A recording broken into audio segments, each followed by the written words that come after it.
Welcome to Talking with the Experts. This is where we discuss great ideas to take your business to the next level. How do we know these ideas work? Well, it's because we're talking with business owners who are using these ideas.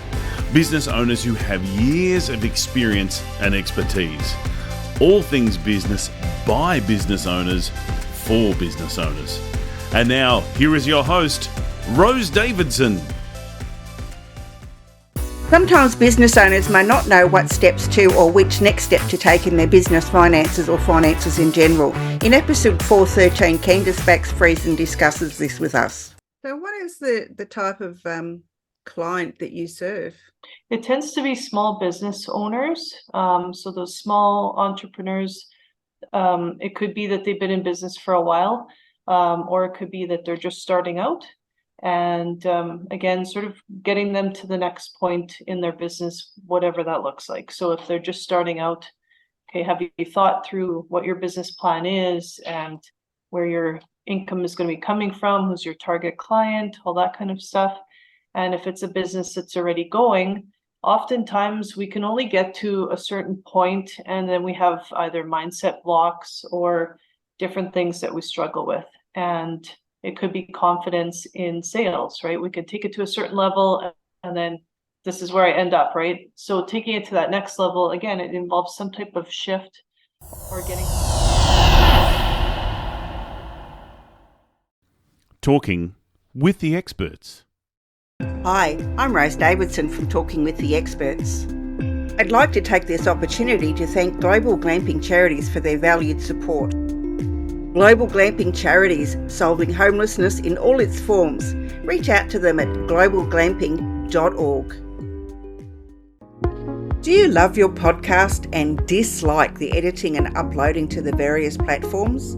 Would you like to spend this time with your family and friends or work on your business? Podcast editing doesn't have to be a chore. Talking with the Experts partners with podcasters who need help with audio and content editing. If you'd like to know more, contact me, Rose Davidson, using the link showing now, or send me a private message. Hello and welcome to Talking with the Experts. I'm your host, Rose Davidson from rosedavidson.com. Talking with the Experts is about all things business by business owners for business owners. You can find it on all good podcasting streaming platforms and on YouTube. Today, my guest is going to be discussing about business finances and what are the next steps that we need to take, because finance is a major part of our everyday life, and it's whether it's personal or business, and sometimes business owners may not know what steps to take or which next steps to take in their business finances or just finances in general. And a little bit about my guest, Candice Bakx-Friesen, got that right, is she's a passionate person and she's always helping people reach their financial dreams. She is a highly motivated woman who has a passion for helping others succeed in life and in business. She is a mother of four, a top performing realtor, an entrepreneur, a money coach, and she is also a speaker. She has been a real estate investor since 2001, and her candid approach to business and affinity for getting past the fluffy stuff, which is yay, because I don't like fluff, and getting to the root of each challenge for her clients so that they can get a lot done, has led to her becoming a highly sought after coach within the finance and real estate industries. Welcome, Candice, and thank you for joining me on Talking with the Experts. Hey, thank you so much. So how did you get into doing what you're doing? If you are a realtor, how did you get into helping people with their finances? Yeah, I was one of these nerdy kids when I was about 12 years old, and I had a background of entrepreneurs. My grandparents were entrepreneurs, my parents were, but I was like, how am I going to do this? So I started trying to read books and figure out everything I could, and ended up going to university to become an accountant. So my aunt was kind of somebody I really looked up to, and she was the only person that I knew that went to university closely from my family. And I was like, I'm good with numbers. I'm going to do this too. And so I got my Bachelor of Commerce, ended up going into real estate. I was approached by somebody to become a realtor. And then, over time, often you just get signs, I think, and it happens in business all the time. But, you end up seeing an opportunity. And a lot of that, I think, comes from just listening to what your clients are saying. And so after the real estate transaction would be done, somebody would say, I don't know if I can ask you this, but you seem to know about money. And then, they'd ask about, what should I do with inheritance or this or that, or different questions that come up in people's lives. And so part of that, I think, is that, 20 or 30 years ago, you would go to your local bank, they would sit you down, you would talk about your budget, you'd figure out all the things. Nowadays, it's, you don't even go in anymore. You just quickly sign electronically and you've got your money and on your way, right? So it doesn't feel like there's just that person you can talk to about different things without it being either, yeah, go away, we've done our thing here, or yeah, okay, I'll sit down and help you, but I want to sell you something, right? And so I just find time and time again, people just want to have somebody to talk to that's just independent of, obviously selling them something. If someone wants to buy a rental property, obviously I do that in my market, but no, a lot of times it's just, yeah, I'm scared to invest. So where do I even start? And just really empowering people either to get from that place of struggle to stability, or yeah, where should I start? You can do it. Just have somebody say, yeah, go for it. You can do this. Because it's scary, right? Everything with money feels so scary. We don't talk about it. It's this taboo subject.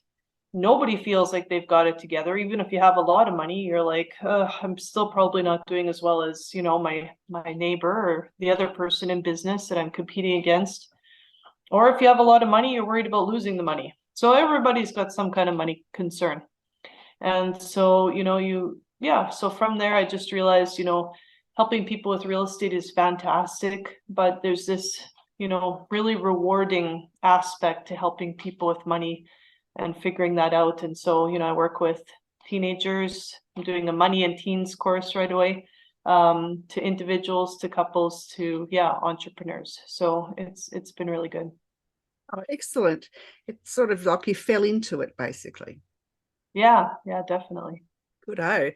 Now, business finances and the steps that we should take. What are some of the steps from, 1 to however many steps there are, should we be taking as humans? Yeah. And, entrepreneurs and business owners have this tricky situation where you have to still be managing your own personal finances and then figure out the business stuff too.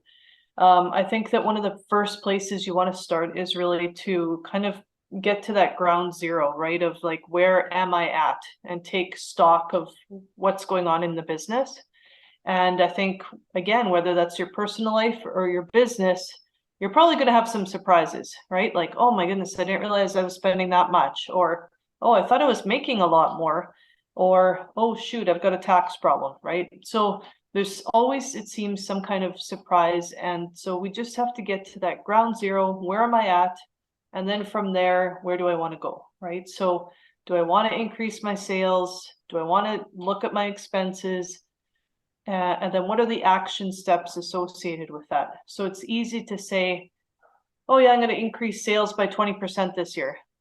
But it doesn't just magically happen, right? There's got to be something that you're going to do differently this year to get to that point. And so sometimes that's looking at what I do really well and amping that up, or it might be, looking at a second source of business or another product offering, another service you're going to offer to grow the business. So nobody can make those decisions for you, but I think it's really, really crucial that we take time out of our business to think about these things, to plan, and again, make some decisions. So is it a good idea for business owners to get, I'm not necessarily saying an accountant or a bookkeeper, because they should be part of your business plan overall anyway, but what about a mentor, a business mentor? Because not all bookkeepers or accountants offer financial advice really. So would a business mentor be more appropriate? Yeah, I think so. Yeah. I find that, accountants and bookkeepers tend to look at the past, right? So how did you do last year, right? But when you're looking at the future and again, the goals and the business dreams that you have, um, they can probably, again, once you sort of say, this is what I want to do, they can offer some suggestions, obviously. And if there's tax implications and things to think about, definitely they should be part of your team. But sometimes you need, again, somebody else who's already been there in whatever that looks like for you. So if you're looking to start another a line of business again, then what does that look like? Well, go to somebody who's done that before, right? Maybe your business is a product-based business, and with COVID, for example, everyone suddenly went online. Well, if you've never done that before, you should find somebody who's done that or that can make that transition happen efficiently for you, right? I don't like to say quickly, sometimes things take time, but make sure that it's a cost-effective business move, right? Yeah, so definitely, I think the first step is figuring out what you want and what you're going to aim for. And then it just seems that the right people tend to come and appear, and the right people jump on the bus, right? So I compare it often to looking for a car. Once I decide I'm going to buy a car and I narrow down, this is the type of car or this is the price I want to pay for the car. Well, now suddenly I see all these cars, right? Where were they before? But it's when you focus in on what you want and on what your goal is, that often the solutions, whether that's people or, financing solutions or whatever it is, but that missing piece tends to come when you can really focus in on what you need. Yeah, it makes a lot of sense. I think as entrepreneurs and business owners, we tend to forget that, not all accountants, as I said before, and bookkeepers will offer advice for you. And sometimes, friends and family may not be the most helpful people to ask if you need financial assistance or financial advice of some type. Candice, other than the coaching and training, what other services does your business provide? For the money coaching, again, we tend to focus on future. So if a couple comes to me and they're like, we're having major issues, you probably need to see a counselor, right? So coaching is very forward focused. So from where you're at, where do you want to go? But if there's, counseling between a couple or trauma or, different things, then you need to seek out the professionals in the correct field, right?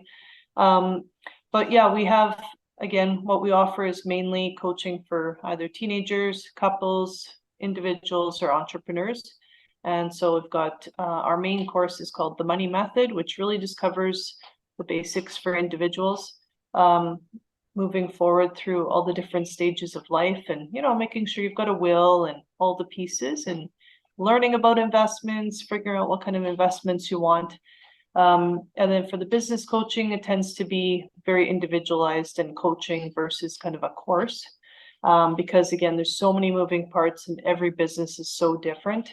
That it becomes very customized to the client themselves. So do you offer group coaching sessions or one-on-one type sessions? Yeah, for the individual coaching, it tends to be group, and then people can offshoot from that to have some individual sessions, because sometimes you're struggling with something that maybe you don't want to talk about in front of the group. So I offer both as part of that course. So we go through group because you can learn from others, which is really important, but still to have the opportunity to talk about specific issues that you maybe don't want everybody to know. And then again, for entrepreneurs and businesses, there's no group, it's just one-on-one, because I think that's, again, the most effective way to do it. So what is the type of client that you serve? It tends to be small business owners. So those small entrepreneurs, it could be that they've been in business for a while, or it could be that they're just starting out. And again, sort of getting them to the next point in their business, whatever that looks like. So if they're just starting out, okay, have you thought through what your business plan is and where your income is going to be coming from, who's your target client, all that kind of stuff. And if it's a business that's already going, oftentimes we can only get to a certain point, and then we have either mindset blocks or different things that we struggle with. And it could be confidence in sales, right? We could take it to a certain level, and then this is where I end up, right? So taking it to that next level, again, it involves some type of shift or getting through a mindset block. And then with expenses, again, there's lots of places that people have expenses that they don't maybe realize, or spending a lot of money on subscriptions is very common nowadays. Like, you need this program and you really should have this program. And I was talking to a woman, and she ended up switching her the system that she uses. And so many of the systems right now are monthly subscriptions, right? And that's where it adds up so much.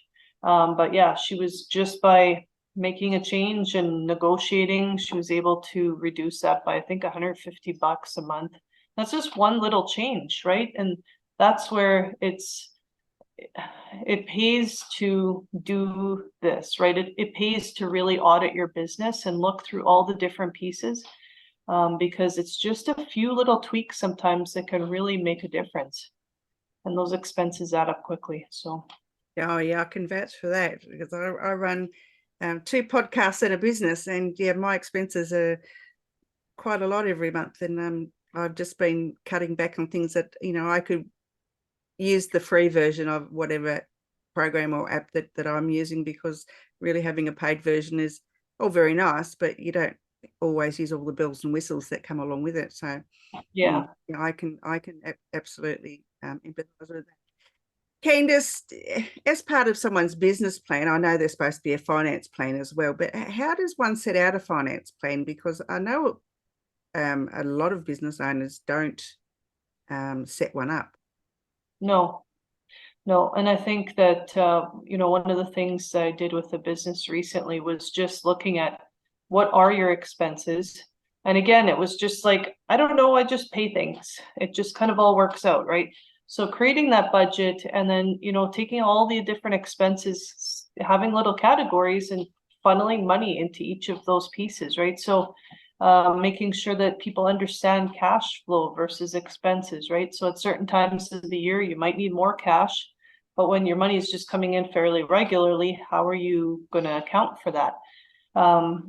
So I think that's people hate the word budget, but really, again, that's a little bit of a mindset shift, just to look at it as, this is the map, this is the guide for what my year is going to look like. So instead of the ball and chain of like, oh, I gotta do this budgeting, but to look at it as like an exciting thing, right? If I'm gonna do a big road trip I'm in Canada, so from here to Florida, it's gonna be a few days, it's gonna be 3 days. It's gonna be exciting because right now I've got winter, so let's get to Florida where the weather's nice.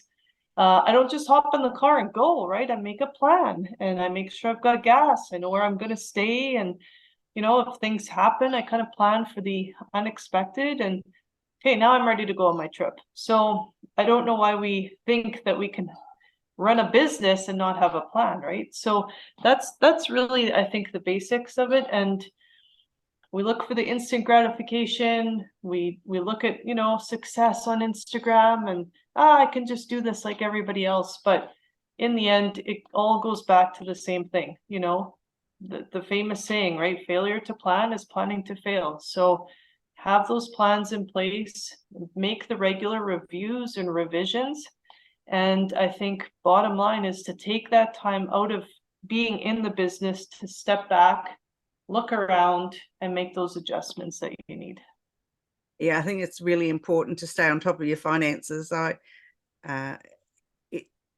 Not doing it can be quite hazardous, not only to your business, but to your health as well, because then you end up stressing and getting, burnout, because you're just like, oh my God, how am I going to find the money to pay, even buy my groceries, because, I haven't paid myself a wage in so forever, and just all those things. And yeah, so it's a good idea to revisit your finances, at least monthly, at the very least. I think, just to make sure that you're tracking on time and that things are going where they're meant to be going. Yeah. I guess, you know, uh, for business owner, is it a good idea to put some of your finances into, real estate if you've got spare funds? How's the real estate market going? I mean, I know we're in two different countries, but I'm pretty sure that they're in this time after COVID. I know our prices have skyrocketed since COVID, so Yeah. I'm pretty Yeah. sure it's the same everywhere else. So is it advisable to put money into buying investment properties if you have the money to spend? Well, I am biased on that because my husband bought his first rental property when he was 17, and we have been doing investing in rentals for over 20 years. So I would say it's good. It's opened up a lot of different doors for us and opportunities. The main thing that you want to consider is starting yesterday, right? There's this power of compounding that we tend to minimize how important it is. And so whether it is investing in real estate or stocks or, whatever you're comfortable with, do the research and then get those investments started so that they have the time to grow and again, take advantage of that compounding.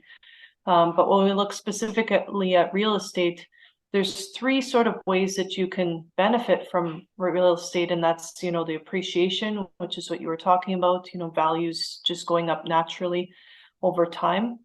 You can have forced appreciation, which is when you improve a property and then you force the price to kind of go up from your efforts. And you can have cash flow. And then there's actually another one, which is paying down, the real estate as well. So if you have a rental property, you have the renter paying it down. The other thing I think that people really like about real estate is that they understand the asset. If I'm investing in stocks, somebody might say invest in this company. I don't know anything about how the company runs, right? But real estate, if you live in a house or if you've ever lived in a house, well, most of us have, or an apartment, you kind of understand the basics about it. And so I think that makes it a little bit more comfortable. The one thing that people have issues with is, just like in business, often collecting money from people, or what if they don't pay and how do I get them out? And, a lot of those kinds of things. If you find a really good property manager, you can, alleviate that because they're the experts, right? They'll know how to work with getting tenants out that aren't paying, or, doing the due diligence before you just let anybody into your property. It's never like that, right? You want to make sure that you're, getting the references and doing the proper checks. So for a lot of reasons, that's just a few things, but I've just found that investing in real estate has been very positive for us. Given us some very insightful benefits to, minding our finances. I think anyone would be foolish not to reach out to you. Where can they find you, Candice, if they wanted to know more? Yeah, my website address is investorsmarts.ca, and CA is for Canada, so investorsmarts.ca. Perfect. And what can they expect to find on your website? We've got a lot of different articles that I've written. We've got the different offerings that we have as well. And of course, social media links. So if you do want to just kind of follow along and see different things that I'm posting, I've also got a podcast where I interview different entrepreneurs and we talk about business. So lots of different stuff on there. Feel free to check it out and love to hear from you and any feedback that you guys have as well. Wonderful. So what's the name of your podcast? Investor Smarts, Money and the Entrepreneurial Spirit. Wow. Good. Yeah. Go and check that one out, people, if you're wanting to know about money. I'm sure Candice will endeavour to answer all of your questions and give you some great advice. Candice, it's been a pleasure. Would you like to offer some information or some words of wisdom to our audience? Yeah, if you're struggling, don't feel that you're alone.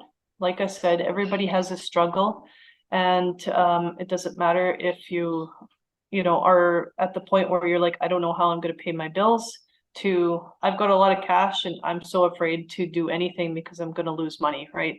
Everybody has something. Don't feel alone and seek out help and get past those struggles. It's not worth it. Money is such an important and central part of all of our lives. Get the help so that you can get past those hurdles and not have that stress anymore. Perfectly perfect. I love it. Candice, thanks for joining me today, and I look forward to talking to you again. Thank you so much. Take care.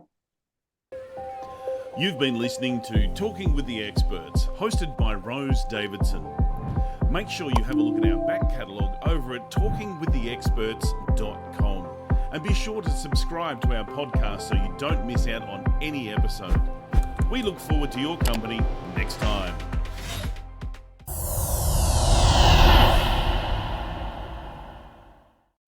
Talking with the Experts.